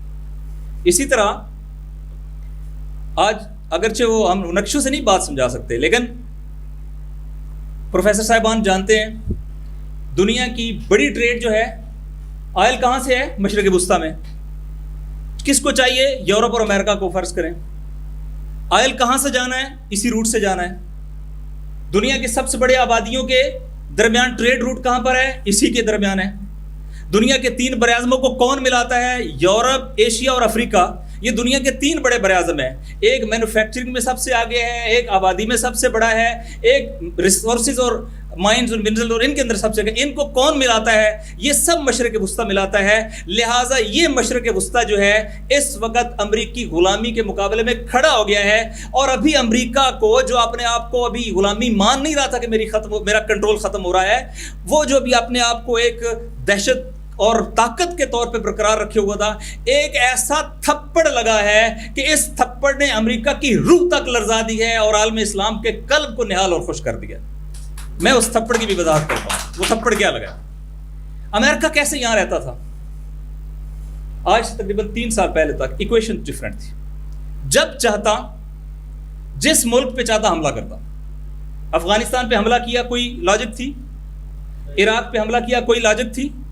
لیبیا پہ حملہ کیا کوئی لاجک تھی؟ پاکستان کے اوپر ڈرون اٹیکس کیے کوئی لاجک تھی؟ کتنے ملکوں کے عراق کے اوپر ڈرون اٹیکس کیے عراق کے اندر فزیکل انٹرونشن کی کئی بیسز ہیں اس وقت امریکہ کے کنٹرول کے اندر. سیریا کے اندر آئے, داعش کو لے کے آئے, سیریا کے اندر آئے. کوئی ہے پوچھنے والا؟ ہے کوئی ہاتھ پکڑنے والا؟ ہے کوئی جوابی چوٹ لگانے والا؟ جیسا کہ آپ یہ کہہ رہے ہیں وہ ہمیں کل سینکشن کر رہے ہیں کہ آپ کے میزائل پروگرام کے لیے جن کمپنیوں نے تعاون کیا ان کے اوپر پابندیاں لگا رہے ہیں, کل سینکشن کر رہے ہیں. اور ہم کہہ رہے ہیں کہ ہمارا سب سے بڑا پارٹنر کون ہے؟ امریکہ ہے, جو ہمیں تھپڑ مار رہا ہے ہم اس کو اپنا پارٹنر مان رہے ہیں. ٹھیک ہے, تو اب آپ نے ذرا یہ سمجھنا ہے کہ وہ امریکہ اس ریجن کے اندر جب چاہتا ہے جیسے چاہتا ہے وہ آتا تھا, لیکن آج سچویشن کیا ہو گئی ہے, اس کی بنیاد چونکہ کچھ ٹرمینالوجیز ہیں لیکن اس کے ذریعے سے آپ کو یہ وضاحت ہوتی جائے گی. اس کو ہم کہتے ہیں رول آف گیمز. نئے رول آف گیمز آئے. پہلے رول آف گیم کیا تھا؟ Might is right. پہلے رول آف گیم کیا تھا؟ امریکہ ہے دنیا کی طاقت. پہلے رول آف گیم کیا تھا؟ امریکہ چاہتا ہے جس ملک میں جاتا ہے. امریکہ ان چیلنج ہے, امریکہ سپر پاور ہے, امریکہ کے مقابلے میں کوئی کھڑا نہیں ہو سکتا. لیکن جب فلسطین کو اپنے قدموں پر کھڑا کرنے والی شخصیت شہید قاسم سلمانی کو ایسیسینیٹ کیا گیا عراق کے اندر, تو عراق کے اندر اس وقت ٹرمپ نے اٹیک کیا اور ٹرمپ نے اعلان کیا تھا کہ ہم نے اٹیک کیا ہے اور ہم نے ان کو جو ہے وہ ٹارگٹ کلنگ کے ذریعے سے شہید کیا ہے. تو میں آپ کو بتاؤں اس وقت رول آف انگیجمنٹ یا رول آف گیمز بدل دیے تھے جمہوری اسلامی ایران نے. اور رول آف انگیجمنٹ اس سے پہلے کہ آپ کے سامنے میں نے بیان کیے ہیں, اس وقت انہوں نے کہا اگر ہم پر ملٹری اٹیک ہوا ہے تو رسپانس پولیٹیکل نہیں ہوگا, اکنامک نہیں ہوگا, سوشل نہیں ہوگا, ملٹری رسپانس کا جواب ملٹری رسپانس ہوگا. اگر ہم پر کسی ملک نے اٹیک کیا ہے, وہ ملک جو سمجھتا ہے کہ اس پہ کوئی اٹیک نہیں کر سکتا, تو ہم آپ کو بتانا چاہتے ہیں کہ ملٹری رسپانس ہم اسی ملک کو دیں گے جس نے ہمارے اوپر اٹیک کیا ہے. پھر انہوں نے کہا جس سرزمین سے ہمارے اوپر حملہ ہوا ہے اسی سرزمین کو اٹیک کریں گے. اور چوتھی بات یہ تھی کہ اگر انہوں نے ہمارے اوپر اٹیک کیا ہے, پراکسیز یوز نہیں کی, اپنے یہ بھی ہوتا ہے نا, ابھی مختلف اسرائیل حملے کرتا ہے تو قبول نہیں کرتا ہے کہ کس نے کیا ہے, تو انہوں نے کہا کہ ممکن ہے وہ اس طرح ہو چونکہ اسٹیٹ نے حملہ کیا ہے ہم ڈائریکٹ اسٹیٹ کو نشانہ بنائیں گے. اور آپ نے دیکھا سیکنڈ ورلڈ وار کے بعد یہ پہلی بار ہے کہ امریکہ کے اڈے, امریکہ کے پاور ہاؤس, امریکہ کے عین الاسد, جہاں امریکہ جب امریکن پریزیڈنٹ آتا ہے اپنی فیملی کے ساتھ تو وہ واحد اڈا جس کے اوپر وہ اسٹے کرتا ہے وہ عراق کے اندر عین الاسد کا اڈا ہے. اس اڈے کو ایسے تباہ برباد کر دیا کہ نیوز ویک نے جب اس کی ویڈیوز جاری کی تو اس میں نہ کوئی بنکر سلامت تھا, نہ کوئی بلڈنگ سلامت تھی, نہ کوئی میزائل سلامت تھا. تباہ و برباد کر کے رکھ دیا اور بتایا جو امریکہ اپنے اڈے کو اور اپنے آپ کو محفوظ نہیں کر سکتا وہ امریکہ باقیوں کو کیا بچائے گا اور باقیوں کو کیا محفوظ کرے گا. رول آف گیم بدل گئے. ملٹری اٹیک رسپانڈ ہوا ملٹری اٹیک سے. عین الاسد سے اٹیک ہوا تھا, عین الاسد پہ اٹیک ہوا. امریکہ نے اٹیک کیا تھا, امریکہ پہ اٹیک ہوا. اعلانیہ اٹیک کیا گیا تھا, اعلانیہ اٹیک ہوا. اور پھر آپ نے دیکھا اس کے بعد انہوں نے کہا ہم اس کا ریسپونڈ کریں گے. اس کے بعد انہوں نے, آپ کو پتا ہے, بہت سارے سینکڑوں امریکن فوجی جو اتنے زیادہ اس ٹراما میں آئے تھے کہ انہیں بعد میں جبری ریٹائرمنٹ کر دیا گیا وتھ بینیفٹس کہ اب آپ ملٹری سروسز کے نااہل نہیں ہیں. جو بچ گئے تھے, جو مارے گئے وہ تو مارے گئے فوجی, جو بچ گئے تھے وہ بھی سروس کرنے کے قابل نہیں رہے تھے. ایسا تھپڑ ان کو رسید کیا تھا. اور اب دوسری بار امریکہ کے پٹھو اسرائیل نے یہ خیانت کی. اور جب اسرائیل نے ایران کی ٹیریٹری, چونکہ آپ کو علم ہے کہ انٹرنیشنل لا کے اندر جو بھی آپ کا ڈپلومیٹک مرکز ہوتا ہے, سفارت خانہ ہو یا قونصل خانہ ہو, وہ اس ملک کے اندر جس کا قونصل خانہ ہے اس کی سرزمین کاؤنٹ ہوتی ہے. یعنی اگر پاکستان کا سفارت خانہ کسی ملک کے اندر ہے تو وہ پاکستان کی ٹیریٹری ہے, وہاں پاکستانی لا اپلیکیبل ہوگا, وہاں اس ملک کا لا نہیں لگتا ہے. لہٰذا اس کے اوپر اٹیک جو ہے وہ سیریا کے اوپر اٹیک نہیں تھا, وہ اٹیک جو ہے وہ ایران کے اوپر اٹیک تھا. اور ساتھ یہ ہے کہ وہاں ایران کا کوئی اور کام نہیں تھا. ایران کے اوپر وہاں ایلیگیشن یہ تھا کہ وہ حماس کو امپاور کرنے کے لیے, فلسطینیوں کو سپورٹ کرنے کے لیے جو سارا کمانڈ اینڈ کنٹرول سسٹم ہے وہ وہاں سے آپریٹ ہو رہا تھا. یہ ان کا خیال تھا. ان کو جس جرم کی سزا دی گئی وہ ان کی فلسطین کی حمایت کی سزا دی گئی. اور ایک بار پھر رول آف گیم چینج ہو گئے. وہ اسرائیل جو 4 گھنٹوں میں عرب ملکوں کو شکست دیتا تھا, چند گھنٹوں میں 4 ملکوں کی اس نے سرزمینیں لی. مصر سے سینا لیا, اردن سے مغربی کنارہ لیا, شام سے گولان ہائٹس لی, لبنان سے جنوبی لبنان لیا. وہ اسرائیل جو انڈیفیٹیبل تھا, وہ اسرائیل جس نے اپنی وہ انونسبلٹی کو جو انشور کیا ہوا تھا, وہ اسرائیل جس کے مقابلے میں کوئی کھڑا نہیں ہو سکتا تھا, وہ اسرائیل جو ملٹری مائٹ, ملٹری طاقت, Merkava tanks, drone, missile defence system اور پتہ نہیں کیا کیا اعلیٰ بلا کے ساتھ دنیا میں اپنی سپیریئر مائٹ کے اعتبار سے مشہور تھا, وہ اسرائیل اس نے جب اٹیک کیا تو اس اٹیک کے بعد آپ نے دیکھا رول آف گیم چینج ہوئے. ملٹری اٹیک کا جواب ملٹری آیا. جس اڈے سے اٹیک ہوا اس اڈے کو اٹیک کیا گیا. جس ملک نے اٹیک کیا اس ملک کو اٹیک کیا گیا. ملٹری ریسپانس آیا اور اتنا پاورفل ہوا کہ اب روکنے والا امریکہ نہیں ہے اکیلا, اب روکنے والا اکیلا اسرائیل بھی نہیں ہے, اب روکنے والا ہے پورا یورپ, اب روکنے والے ہیں نیٹو کنٹریز. اور یہ جو حملہ ہوا ہے, جیسے مولا علی نے کبھی حملہ غیر اعلانیہ نہیں کیا تھا, مولا علی اعلان کرتے تھے, مولا علی کے غلاموں نے یہ حملہ بھی اعلانیہ کیا. کئی گھنٹے اعلانیہ حملے کو, غیر اعلانیہ حملے کو روکنا تو بڑی دور کی بات ہے, اعلانیہ حملے کو نہیں روک سکے. اور دنیا نے, چشم فلک نے دیکھا کہ وہ میزائل اسرائیل کی سرزمین پر گرے, انہوں نے ان اڈوں کو تباہ برباد کر کے رکھ دیا. اور اڈوں کو تباہ نہیں کیا, ملٹری مائٹ کو تباہ نہیں کیا, اسرائیل کا جو ایک خوف اور اسرائیل کی جو پریسٹیج اور اسرائیل کا جو روب بنا ہوا تھا اس کو فضا میں بکھیر کے رکھ دیا اور بتایا کہ جب علی والے آ جائیں تو ان کے مقابلے میں کوئی کھڑا نہیں ہو سکتا ہے. آج کی خیبر میں بھی مولا علی کے غلاموں نے کامیابی حاصل کی. رول آف گیم چینج ہو گئے ہیں. اس کے بعد فلسطینیوں کی پاور, آپ دیکھیں سب سے زیادہ اس کو کس نے سیلیبریٹ کیا؟ فلسطینیوں نے سیلیبریٹ کیا. اب وہاں سچویشن کیا ہے؟ ان کی پاور جو ہے موریل, اصل تو موریل سے انسان لڑتا ہے. آپ وہاں دیکھیں, وہ آپ نے پہلی بار 6 ماہ 7واں مہینہ شروع ہے, پہلی بار فلسطین کے اندر رات گزاری گئی ہے. کس طرح؟ سو کر رات گزاری گئی ہے, چونکہ اس وقت اسرائیل کا تمام میکنزم جو ہے وہ ڈسٹرب تھا. اسرائیل کا جی پی ایس سسٹم جیم کر دیا, اسرائیل کے مرکاوا ٹینکس کچھ نہیں کر سکے, اسرائیل کا ایئر ڈیفنس سسٹم ناکام کر دیا. یہ تھپڑ اسرائیل کو نہیں لگا, یہ تھپڑ جرمنی کو لگا, یہ تھپڑ فرانس کو لگا, یہ تھپڑ برطانیہ کو لگا, یہ تھپڑ امریکہ کے منہ پہ لگا, کیونکہ وہ سارے روکنے والے تھے. جب وہ اس ضرب کو نہیں روک سکے تو آپ کو یہ جان لینا چاہیے, جب وہ اسرائیل کو نہیں بچا سکے ہیں تو وہ اپنے اڈے بھی نہیں بچا سکتے, اپنے آپ کو بھی نہیں بچا سکتے, اور آئندہ انہیں جان لینا چاہیے وہ خود بہت زیادہ کمزور ہو گئے ہیں, اور یہی ان کا ڈکلائن ہے اور یہی اس کا ثبوت ہے. لہٰذا یہ مشرق وسطیٰ بدل گیا ہے اور یہ دنیا بدل گئی ہے. اور اب اسرائیل کے اندر ڈیبیٹ ہے. وہ کہتے ہیں کہاں گیا ہماری یہ ساری پاورز, کہاں گیا ہمارا ڈیفنس سسٹم, کہاں گیا ہمارا جو ملٹری مائٹ, کہاں گیا ہمارا جو آپ کہتے تھے کہ ہم جو ہیں وہ ناقابل تسخیر ہیں. آپ کے علم میں ہونا چاہیے کہ ایران نے جو میزائل بھیجے تھے یہ ایران کے نہیں ہیں, یہ اس وقت عالم اسلام کی بات ہو رہی ہے. یہ پہلا ملک ہے, اسلامی ملک ہے جس نے اس طرح اٹیک کیا ہے, عرب اسرائیل جنگوں کے بعد. البتہ وہ کیا ہے, وہ یہ ہے کہ یہ ابھی قبلہ ڈاکٹر صاحب فرما رہے تھے, میں اپنی معلومات صرف اس میں شیئر کروں, ابھی ایران نے کوئی ہائپر سونک میزائل نہیں داغا ہے. بعض نیوز میں آیا یہ ہائپر سونک دنیا میں صرف 4 کنٹریز کے پاس ہیں, امریکہ, چائنا, رشیا اور ایران. اور ہائپر سونک میں جو ایران کے پاس ہیں وہ اس وقت جو اویلیبل ہائپر سونک ہے ان تینوں کنٹریز کے پاس, ان کی سپیڈ سے 400 گنا زیادہ تیز ہے.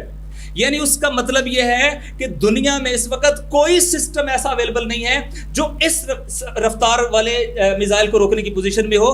ابھی ہائپر سونک کی باری نہیں آئی, ابھی انہوں نے اپنے ایوریج لیول کے میزائل کے ذریعے سے ان کی مین لینڈ کو ہٹ کر کے بتا دیا ہے کہ ابھی تو ہم نے اگر 100 میں سے اپنے 10 یا 12% اپنی کیپیسٹی کو استعمال کیا ہے, اگر ہم اپنی میکسیمم کیپیسٹی کو استعمال کریں گے تو اسرائیل نامی کوئی وجود دنیا کے نقشے پہ باقی نہیں رہے گا انشاءاللہ.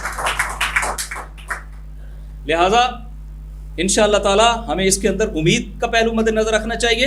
اور مجھے یاد ہے جب عین الاسد کا واقعہ ہوا, میری قطر کے بعد پروفیسر سے بات ہوئی, کہنے لگے امریکہ یہاں آیا, اس نے کہا جی آپ کو ایرانین تھریٹ ہے, ہم آپ کو پروٹیکٹ کر سکتے ہیں, ملیٹنٹ سے تھریٹ ہے, ہم آپ کو پروٹیکٹ کریں گے, لہٰذا آپ کے اڈوں کے ہمارے اڈے بنائیں, یہاں پر ہمیں فوجی دیں. 20,000 کے قریب تو امریکن فوجی جو ہیں وہ قطر میں ہیں, کویت میں ہیں, بحرین میں ہیں, KSA میں ہیں. کس نام کے اوپر؟ بھئی ہم آپ کو پروٹیکٹ کریں گے. جو اپنے آپ کو پروٹیکٹ نہیں کر سکتے وہ آپ کو کیا پروٹیکٹ کریں گے؟ اس نے کہا ایکویشنز بدل گئی ہیں, اب ہماری ڈیپینڈنس امریکہ کے اوپر نہیں ہے. اس کی وجہ سے اس وقت مسلم ممالک بھی ایران کے ساتھ ریپروچمنٹ کر کے ان کے ساتھ تعلقات کو نارملائز کر رہے ہیں, اور اس کا مطلب بھی یہ ہے کہ ان کی امریکہ کے اوپر انحصار کم اور ختم ہوتا جا رہا ہے, اور یہ بھی بنیاد فراہم کرے گا امریکہ کے اس خطے سے انخلا کے لیے انشاءاللہ تعالی.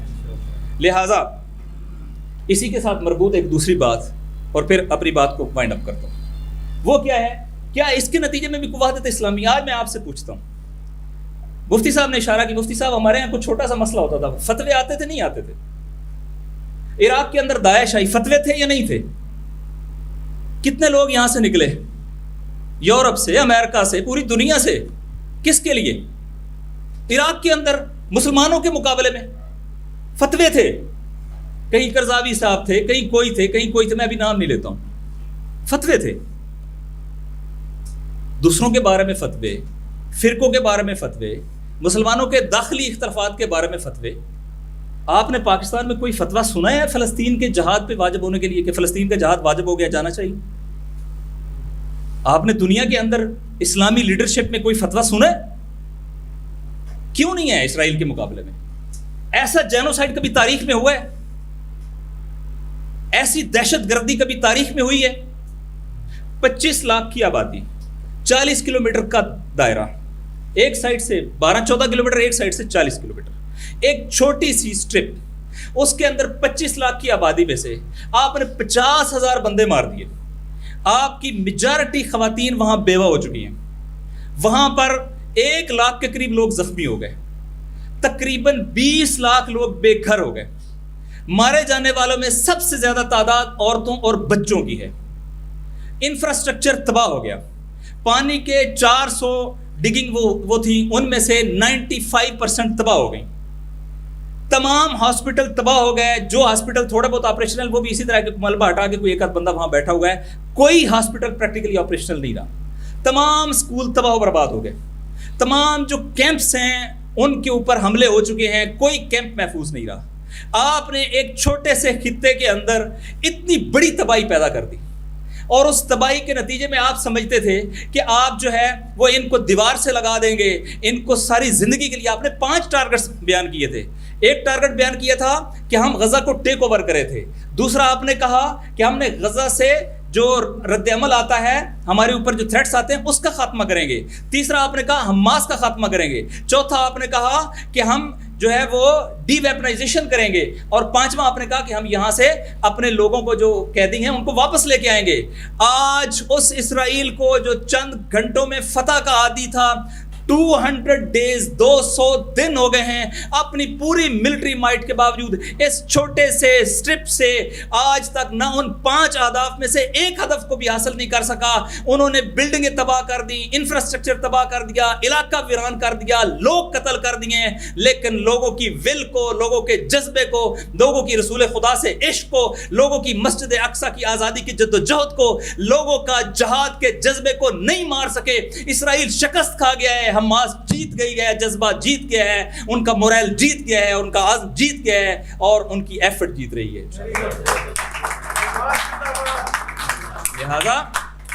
لہذا اس پیرامیٹر پہ کہ اسرائیل نے کیا ڈکلیئر کیا تھا اور کیا حاصل کیا, اور فلسطینیوں نے جو ڈکلیئر کیا, انہوں نے کہا تھا آپ کے ان میں 5 اہداف میں آپ کو ہم ناکام کریں گے. انہوں نے 5 اہداف میں ناکام کرا کے ثابت کر دیا ہے کہ یہ ہوتی ہے اللہ کی نصرت, یہ ہوتی ہے اللہ کی مدد. اور انشاءاللہ تعالیٰ اگلے مرحلے میں اور ایکویشنز بدلیں گی, اس کی بھی انشاءاللہ تعالیٰ موقع پہ وضاحت کریں گے. لیکن اس میں جو خوبصورت فنامنا ہے وہ کیا ہے؟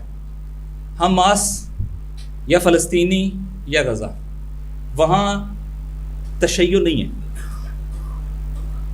یعنی اگر کوئی 1-8% ہو تو نہ ہو نا. وہ فقہی طور پہ ہمارے اہل سنت برادران میں سے ان کا بارڈر لگتا ہے مصر کے ساتھ, یعنی نسلی طور پہ ان کے ساتھ مصر ہے جو عربی نیشن کے اعتبار سے اگر آپ بات کریں. فلسطینیوں نسل کے اعتبار سے بات کریں تو جارڈن ہے, اور اگر ریجنل اس کے اعتبار سے کریں تو اہل سنت کنٹریز ہیں, اہل سنت ہیں. وہ سپورٹ نہیں کر پا رہے, الٹا قاتلوں کو سپورٹ کر رہے ہیں. مجروح کون ہو رہا ہے؟ نبی پاک کے وہ عاشق کہ جن کو دنیا اہل سنت کے نام سے جانتی ہے. وہ عاشقان رسول خدا ہے, ہم سے کئی گنا زیادہ. اس لیے کہ ہم سوچ سکتے ہیں وہاں کوئی خاندان ایسا نہیں ہے جس کے گھر میں شہید نہیں. ایسے خاندان ہیں جس کے پورے فیملیز شہید ہو چکی ہیں. بڑا مشکل ہے ہر روز آپ اٹھیں اور آپ کو یقین ہو کہ آپ کی فیملی میں سے کوئی نہ کوئی بچہ مارا جائے گا. کبھی صرف ان کی ویڈیوز اپنے بچوں کو دکھائیں تو پتہ چلے. یہ کیفیت ہے وہاں پر, اور یہ نہیں ہیلپ کر پا رہا ہے. نہ نسل ہیلپ کر پا رہی ہے, نہ فرقہ ہیلپ کر پا رہا ہے. اس کا مطلب ہے بات نہ نسل کی ہے، نہ زبان کی بنیاد پہ ایسوسیشن کی ہے، نہ فرقے کی بنیاد پہ ایسوسیشن کی ہے. وہ کون ہے جو اپنا سینہ پیش کر رہا ہے تاکہ غزہ کے لوگوں کے اوپر جو جبر ہے وہ کم ہو اور غزہ کے اوپر جو ظلم ہے وہ کم ہو. تو میں آپ کو بتاؤں 120 کلومیٹر لبنان کا بارڈر ہے اسرائیل کے ساتھ، اور یہ 120 کلومیٹر 7 تاریخ کو یہ جنگ ہوئی ہے، 8 تاریخ کو جوابی حملہ شروع ہوا ہے، 8 اکتوبر سے لے کے آج تک 200 دن ہو گئے ہیں. 200 دن غزہ نے بھی جنگ لڑی ہے، 200 دن حزب اللہ لبنان نے بھی جنگ لڑی ہے. انہوں نے 40 کلومیٹر پہ ان کو انگیج کیا ہے، انہوں نے 120 کلومیٹر پہ انگیج کیا ہے. بار بار امریکن پریزیڈنٹ نے کہا ہماری لبنان سے کوئی جنگ نہیں ہے. بار بار اسرائیل نے کہا ہے کہ ہم لبنانی بارڈر کو کام اور پرسکون دیکھنا چاہتے ہیں، ہماری آپ سے کوئی لڑائی نہیں ہے. لیکن حماس کے مولا علی کے ماننے والوں نے اپنی جانیں دے کے، اپنے بہترین کمانڈر دے کے، اپنے بڑے بڑے کمانڈروں کے بیٹے دے کے، اتنے بہترین جوان شہید دے کے، اور ابھی مفتی صاحب تو ہو کے آئے ہیں، مفتی صاحب نے تو وہاں قبور بھی دیکھی ہیں، انہوں نے بتا دیا ہے یہ ہوتا ہے عشق نبی کہ سینہ اپنا شیعہ دے رہے ہیں، اپنے اہل سنت بھائیوں کے لیے اپنی جانیں دے رہے ہیں، اپنے گھر قربان کر رہے ہیں، اپنے علاقے ویران کروا رہے ہیں تاکہ غزہ کی مدد کر سکیں، غزہ کے لیے کھڑے ہو سکیں. یہ ہوتی ہے وحدت مسلمین، یہ ہوتا ہے شیعہ سنی یونٹی، یہ ہوتا ہے عشق رسول خدا، اور یہ ہوتا ہے پرچم وحدت جس کے نیچے یہ لوگ اکٹھے ہیں. لہٰذا اس کا اثر ہے پوری دنیا کے اوپر. آج الحمدللہ پاکستان کے اندر بھی فرقہ وارانہ انتشار نہیں ہے، اس میں رول ہے ان شخصیات کا اس پیغام کو آگے پہنچانے میں. اور اسی طریقے سے الحمدللہ کون ہیں؟ سادات ہیں اکثریت جو لیڈ کر رہے ہیں یمن کے اندر. 100 امریکی جہاز، ابھی آپ نے ڈیٹا بیان کیا ڈاکٹر صاحب، آپ نے ڈیٹا بیان کیا کہ امریکہ نے ایران نے تقریباً $35 ملین کا اکوپمنٹ یوز کیا ہے، اور صرف جو میزائل امریکہ نے یوز کیے ہیں وہ $1.4 بلین کے ہیں ایک رات کے اندر. امریکہ اور اسرائیل نے ایک رات کے اندر 1,000 ملین ڈالر، 1.4 یعنی $1,400 ملین، اور ایران نے کتنے کیے تھے؟ $35 ملین. یہ خود ان کے اپنا اسٹیٹسٹک ہے، ہمارا نہیں ہے. لیکن یہ ابھی میں بات کر رہا ہوں صرف میزائل کی. اب اگر آپ بات کریں گے نا، وہ پورا ڈیفنس سسٹم ایکٹیویٹ ہوا ہے، ہزاروں لوگ اس کے اندر ہیں، ان کے اخراجات ہیں، امریکہ کے جہاز ہیں، بیسز ہیں، تو یہ بہت زیادہ اوپر چلا جاتا ہے. امریکہ نے اعتراف کیا ہے، آفیشیل فگر جاری کیے ہیں کہ صرف باب المندب جہاں سے اسرائیل کے لیے بحری رستہ کھلا تھا، وہاں سے حوثیوں نے جو بنیادی طور پہ زیدی لیڈرشپ میں کام کرنے والے ہیں، وہ سادات، انہوں نے جو وہاں پہ امریکی جہازوں کو روکا اور ہٹ کیا ہے، ان کی تعداد 100 بحری جہاز ہے جو انہوں نے ان چند ماہ کے اندر ہٹ کیے ہیں. اور امریکہ نے ایکنالج کیا ہے کہ ہمارا اربوں ڈالر کا نقصان صرف وہاں پر ہو چکا ہے، ان میزائلوں کی شکل میں جو ان کے میزائلوں کو روکنے کے لیے انٹرسیپٹر کے طور پہ ہم نے بھیجے تھے. جو باقی نقصان ہے وہ اتنا زیادہ ہے کہ سب سے بڑی بندرگاہوں میں سے ایک ایلات کی بندرگاہ ہے جو ریڈ سی کے ذریعے سے صرف ایک ہی بندرگاہ اسرائیل کی جو جاتی ہے، یہ بندرگاہ ویران ہو کے رہ گئی ہے. انہوں نے فضائی حملوں سے بھی اس کا ویران کر دیا ہے، اور انہوں نے بتایا ہے محاصرہ اگر ہمارا ہوگا فلسطینی بھائیوں کا تو محاصرہ تمہارا بھی ہوگا. اسرائیل کا کوئی جہاز باب مندب سے گزر کے اسرائیل نہیں جا سکتا. یہ کام کیا ہے آج کے سادات نے. سید یہ ہوتے ہیں، سید وہ نہیں ہوتے، ہاشمی وہ نہیں ہوتے کہ جنہوں نے اردن کے اندر ان جہازوں کو اور ان ڈرونز کو روکا ہے جو اسرائیل پہ حملہ آور تھے. لہٰذا آپ نے دیکھا کہ کیا رول جو ہے وہ یہ کون ہے؟ یہ ہے شیعہ سنی یونٹی. وہاں پہ کولیبریشن ہے، وہاں پہ شافی اہل سنت اہل سنت اور اہل تشیع، ان کا کولیبریشن ہے، اور انہوں نے مل کر اسرائیل کا رستہ روکا ہے. یہ ہے شیعہ سنی یونٹی جو اسرائیل کے مقابلے میں ہمیں کھڑا کرے، امریکہ کے مقابلے میں ہمیں کھڑا کرے، جو ہمیں ایک دوسرے کے مقابلے میں کھڑا کرے. اس کا مطلب ہے وہ امریکہ کا پروگرام ہے، اسرائیل کا پروگرام ہے، فتنے کا پروگرام ہے، قرآن کے مقابلے میں آنے کا پروگرام ہے، رسول خدا کے مقابلے میں آنے کا پروگرام ہے. ہمارا پروگرام نہیں ہے. اور انشاءاللہ ابھی یہ چھوٹی بات نہیں ہے کہ جمہوری اسلامی ایران کے کمانڈرز شہید ہوئے. کس کے لیے؟ غزہ کے لیے. عام لوگ نہیں تھے، وہ تو جرنیل تھے، میجر جنرل تھے جو بھی اس کے اندر شہید ہوئے. اس سے پہلے بھی سیریا کے اندر کافی سارے لوگ شہید ہوئے. تو جو یونٹی ہے وہ اور طرح سے اب آ گئی ہے. تکفیریت کی بنیادیں ہل گئی ہیں، ختم ہو گئی ہیں. اور آج امت مسلمہ، میں اس رات کو مسلسل چونکہ لائیو ٹی وی چینلز پہ لے رہا تھا، تو مجھے ایک ٹی وی چینل کے مالک نے کہا کہ میں آپ مجھے میرے اسپیکر کے اوپر جو ہے نا برائیں. تو اس نے کہا میرے ساتھ ایک بہت بڑی تعداد کیا سارے ہی ہمارے اہل سنت عمائدین ہیں وہ بیٹھے ہوئے ہیں, وہ آپ سے گفتگو سننا چاہتے ہیں. کہا ہر ایک نے اپنی ڈی پی پہ یا ایران کا جھنڈا لگا دیا ہے یا وہ حملے کی تصویریں لگا دی ہیں جو اسرائیل کے اوپر جو ہے وہ برس رہے تھے, میزائل برس رہے تھے. کہا اتنے خوش ہیں کہ آج وہ ساری بنیادیں ہٹ گئی ہیں اور سارے پرچم رسول خدا کے نیچے, کلمہ لا الہ الا اللہ کے نیچے سارے رسول خدا کے امتی بن کے اکٹھے ہو گئے ہیں اور یہ سارے مل کر سیلیبریٹ کر رہے ہیں اسرائیل کے اوپر حملے کو. ثابت ہوا ہے ہمارے دل ایک دوسرے کے ساتھ جڑے ہوئے ہیں اور یہ صرف ایک فتنہ تھا جس کے ذریعے سے ہمیں تقسیم کیا تھا اور ہم اس فتنے میں نہیں آنے والے. ہم انشاءاللہ بڑے ہدف کو مد نظر رکھیں گے, اسلام کے دشمن کے مقابلے میں کھڑے ہوں گے, قرآن کے دشمن کے مقابلے میں کھڑے ہوں گے, امریکہ کے مقابلے میں کھڑے ہوں گے, اسرائیل کے مقابلے میں کھڑے ہوں گے اور ان کے اہداف کے مقابلے میں کھڑے ہوں گے اور انشاءاللہ پاکستان کے اندر شیعہ سنی یونٹی بنائیں گے, وحدت اسلامی بنائیں گے اور انشاءاللہ تعالی مظلومین کی مدد کریں گے, مظلومین کے ساتھ کھڑے ہوں گے. آپ کی پوری ٹیم کا اور ماشاءاللہ جس طریقے سے سیالوی صاحب نے کنڈکشن کی بھرپور طریقے سے اور جماعت اہل حرم کی پوری مینجمنٹ کا اور تمام شرکاء کا ایک بار پھر شکریہ ادا کرتے ہیں. السلام علیکم ورحمۃ اللہ وبرکاتہ.